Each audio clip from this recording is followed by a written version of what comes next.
Hello वनिकर्स, मी आज आलेलो आहो भालारमध्ये आणि जिथं रॉकवेल कंपनीच्या विरोधात ही सगळी शेतकरी मंडळी जमलेली आहे. हे येथील भूमिपुत्र आहेत. यांची या कंपनीबद्दल तक्रार आहे की कंपनीच्या केमिकल प्रदूषणामुळे यांची शेते खराब होत आहेत, यांच्या जनावरांची तब्येत खराब होत आहे व जनावरांचा जो हिरवा चारा आहे तो आता काळा होत चालला आहे.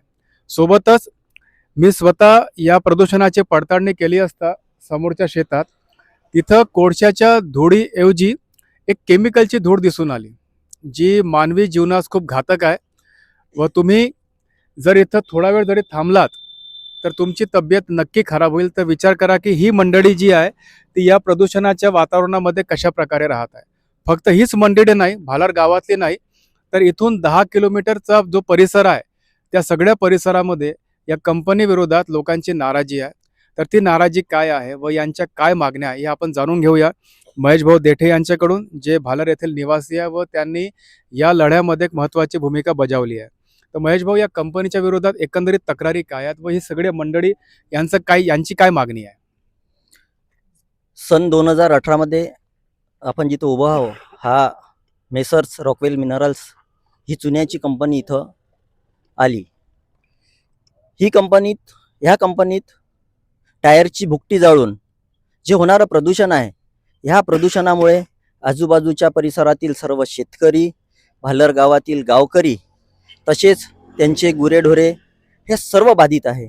आणि ह्या कंपनीच्या ह्या प्रदूषणाच्या विरोधात वारंवार तक्रारी करूनही प्रशासन दखल घेत नव्हतं.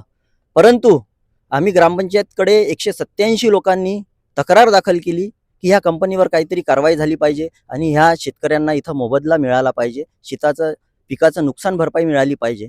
म्हणून आम्ही बावनकुळे साहेबाकडे दाद मागितली आणि बावनकुळे साहेबांनी तसं एक पत्र काढलं आणि या जिल्ह्याचे जिल्हाधिकारी व खनिकर्म अधिकारी यांना पत्र देऊन शेतकऱ्यांच्या शेतजमिनीचा पिकांचा तात्काळ सर्वे करावा व तसा अहवाल आम्हाला द्यावा, अशा सूचना कृषी विभाग व महसूल विभाग यांच्या अधिकाऱ्याला इथं देण्यात आली. आणि त्याच अनुषंगाने आज आम्ही इथं उपस्थित झालेलो आहोत. आणि आज कृषी विभागाचे अधिकारी व महसूल विभागाचे अधिकारी या संपूर्ण परिसरातील शेतकऱ्यांचा शेताचा सर्वे करून राहिलेले आहे आणि त्याचा अहवाल ते लवकरच देणार आहे.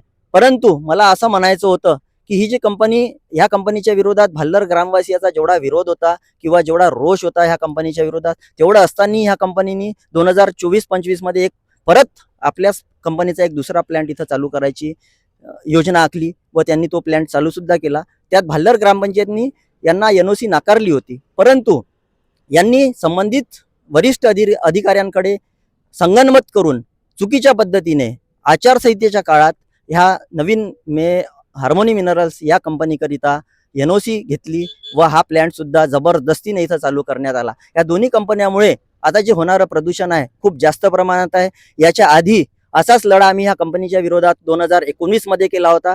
त्यावेळेस फक्त 20 शेतकऱ्यांनी आपलं आंदोलनात सहभाग दिला होता आणि त्या 20 शेतकऱ्यांना त्यावेळेसपासून तुटपुंजी मदत ही कंपनी करत आहे. परंतु आज 187 लोक जागे झाले आणि या 20 लोकांसोबत 187 लोक आणि परत कोणी राहिले असेल सर्वेत त्यांना घेऊन त्या सर्व कंपनीच्या बाधित शेतकऱ्यांना जास्तीत जास्त नुकसान भरपाई म्हणजेच 15,000 रुपये प्रति एकरी नुकसान भरपाई मिळाली पाहिजे असा आमचा ठोस दावा आहे आणि तो आम्ही घेऊच.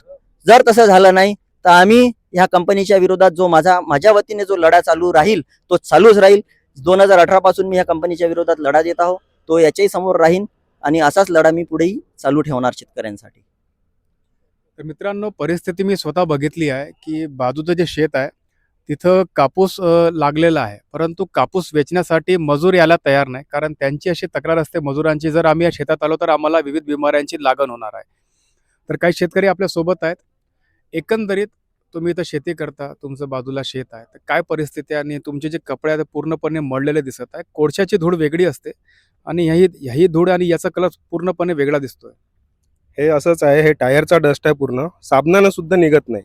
हे दरवेळेस नाही का मला नाही म्हणलं तरी 4 टी-शर्ट मी वापरतो आणि त्यानंतर फेकून देतो. आज आणला आहे मी सोबत, आता मी नेणार नाही, इथंच पेटून टाकेल अशीच कंडिशन आहे. कारण की नाकात किती जाते, पोटात किती जाते काहीच माहित नाही आपल्याला. जनावर काळे होऊन येतात, झालं आपले पाय, चप्पल, जोडे काही कामात नसते.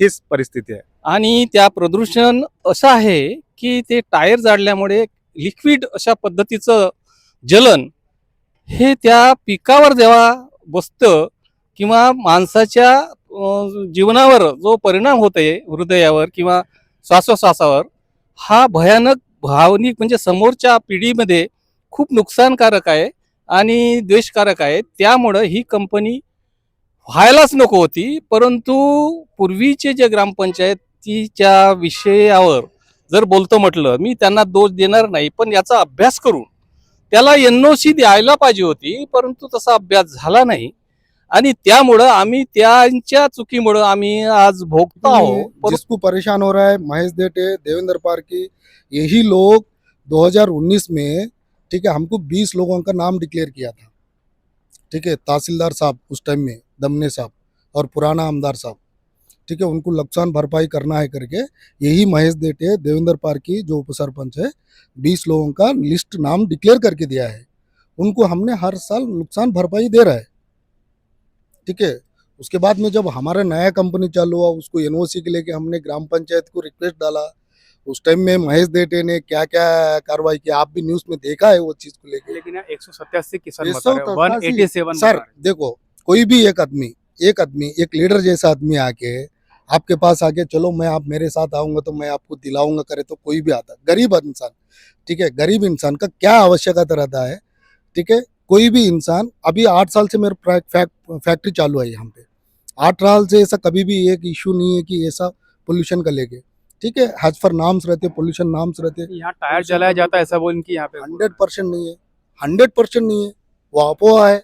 ये अफवाह फैला के गरीब लोगों को, गरीब इंसान को ये लोग आके इकट्ठा करके उनकी राजनीति चलाना है। आप जो आपको चाहिए तो मैं पूरा कोल्ड शेड का प्लांट दिखाता हूँ, मैं कोल जो फीडिंग 20 यहाँ लोगों का आप पे नुकसान भरपाई दे रहे हैं, तो उनको जी। कितने नुकसान भर पर एकड़ दे रहे हैं या उनको लमसम अमाउंट दे रहे हैं, क्या दे रहे हैं? नहीं, वो जब हमने सरकार ने जो नियम उसका बताया सर्वे था, कैसा होता है, क्या होता है, मतलब नहीं उसका वो सर्वे वही लोग मेजरमेंट list किस तरह से करते हैं? सर, जिसका राजनीति चल रहा है वही राजनीति फिक्स करके सर्वे दे रहा है। समझते हैं कि इसके पीछे राजनीति है। हाँ बिल्कुल सर, बिल्कुल है, बिल्कुल है। यही लोग जो अभी जो राजनीति लेकिन की खेतों में जो प्रदूषण दिख रहा है वो समझ आप, ये कंपनी का प्रदूषण नहीं है। सर प्रदूषण नहीं है करके मैं नहीं बोलेगा, ठीक है, हम जो भी है नियम कानून से ही चलता है। पोल्यूशन का, वायलेंसेस का एक पैरामीटर्स रहते हैं, ठीक है, वो पैरामीटर्स को कभी भी हमने वायलेंस नहीं यहाँ कुछ करते। उसके मेजरमेंट्स आप गिनते होंगे, कुछ हाँ, मशीनरी बिल्कुल, होगी हमारे यहाँ पास पर, रिपोर्ट है। मशीनरी होगी, आप सर, यहाँ पर बिल्कुल। कुछ लगाते होंगे हाँ यहाँ पर। बिल्कुल, मॉनिटरिंग एक्टिविटी चलता है, मॉनिटरिंग एक्टिविटी चलता है। वो एक्टिविटी आप कहाँ दिखाते हो? हाँ, पोल्यूशन बोर्ड में,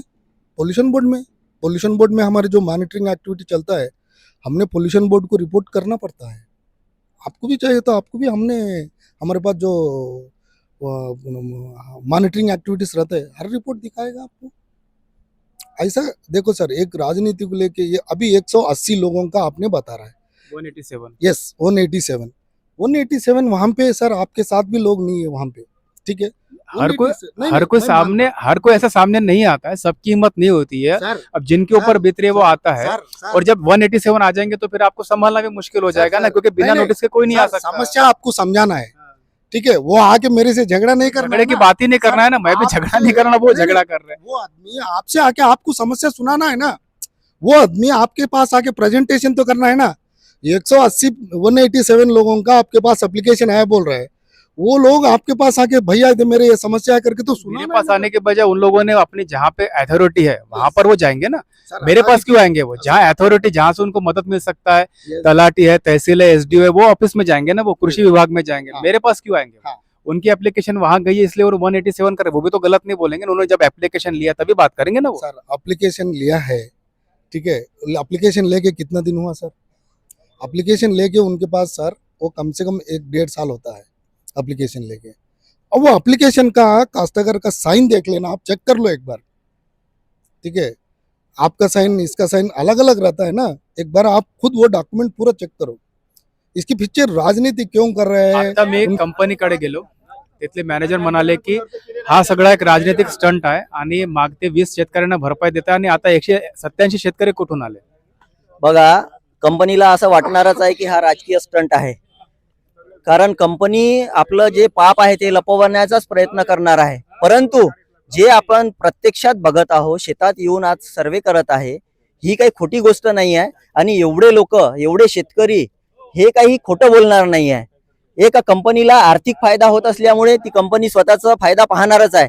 परंतु आम्ही जे इथं पहिलेपासून पूर्वीपासून शेती करत आहोत, आमच्या शेत्या काही कंपनी आल्यावर झाल्या नाही आहे. हा खूप पहिले वडिलोपार्जित शेत्या आहे आणि त्या वाहत आहे लोक, आणि कुठेतरी त्यांचं नुकसान होत आहे किंवा त्यांना कंपनीपासून खूप त्रास होऊन राहिला आहे. म्हणूनच हे सर्व लोक या कंपनीच्या विरोधात इथं एकवटले आहे. ते म्हणतात की आम्ही 20 लोकांना नुकसान भरपाई देतो, आणि 187 लोक कुठून आले अचानक, एवढे कसे वाढले? आणि ते म्हणतात की फक्त 20 ते 25 लोक आहे, बाकी लोक का बरं नाही आले? 100% ते जे म्हणत आहे 20 लोकांना फक्त पैसे देताव, हे ते चुकीनं तुम्हाला सांगत आहे. म्हणजे बरोबर खरं बोलत आहे ते. कारण कसं झालं होतं, 2019 मध्ये पहिला प्लॅन चालू झाला होता, तेव्हा फक्त 20 लोकांनी ते आमरण उपोषणाचं आंदोलन तयार केलं होतं तिथं, आणि माझ्याच नेतृत्वात ते आंदोलन झालं होतं. मला चांगल्या यानं माहित आहे का ज्यावेळेस वाटाघाटी झाल्या होत्या त्या 20 लोकांना 15,000 रुपये प्रतिवर्षी द्यायचं ठरवलं होतं, आणि त्यातही ह्या बेदाम कंपनीनं काय केलं की 10,000 रुपये त्या शेतकऱ्यांना देऊ लागली होती. ती 10,000 रुपये 15,000 रुपये तहसीलदार आणि SDO यांच्या याच्यात कमिटमेंट झाली होती, तरी सुद्धा ते फक्त 10,000वर त्यांना त्यांचं बोळवण करून राहिली होती. आणि 187 जे लोक म्हणत आहे, 187च नाही आहे, आता जे बोलले आमचे माजी सरपंच त्याप्रमाणे आता जो कोणी बाधित असेल ते सर्व शेतकरी, काही लोकांनी नावं दिले नाही आहे, त्याच्यातही वाढ होणार आहे, 187 राहणार नाही आहे. तर त्यांचं म्हणणं आहे की ते प्रदूषण इथं आहेच नाही. प्रदूषण होते ते खूप थोड्या प्रमाणात होतं, आणि पूर्ण परिसरच प्रदूषणाचा आहे, कारण इथं WCL आहे. बघा, WCL खूप लांब आहे. ते जे बोलत आहे ते वास्तविक बोलत नाही आहे. WCLचा इथं कोणताही त्रास आम्हाला भालर ग्रामवासियाला किंवा आजूबाजूच्या परिसरातील शेतकऱ्यांना झालेला नाही आजपर्यंत, आणि आम्ही तशी तक्रारही केली नाही आजपर्यंत WCLच्या विरोधात की तुमचं प्रदूषण आहे म्हणून. परंतु हे मस्तवाल कंपनी आपलं पाप लपवायसाठी WCL वर आपला हे ढकलत आहे, ढकलाढकलीचं राजकारण करत आहे, आणि खरं राजकारण तर कंपनीवाला करत आहे. त्याच्यामुळं ह्या गरीब शेतकऱ्यांना त्यांचा न्याय मिळणं गरजेचं आहे, आणि त्याच्यासाठीच हा लढा उभारलेला आहे. आणि यात जे आज सर्वेक्षण करून राहिलेले आहे सरकारी अधिकारी, त्यांना दिसलंच आहे, आता तुम्ही बघितलंच तुमच्या ऑन कॅमेऱ्यात का प्रदूषण आहे की नाही. कंपनीवाला कसा सांगणार आहे की माझं प्रदूषण आहे म्हणून?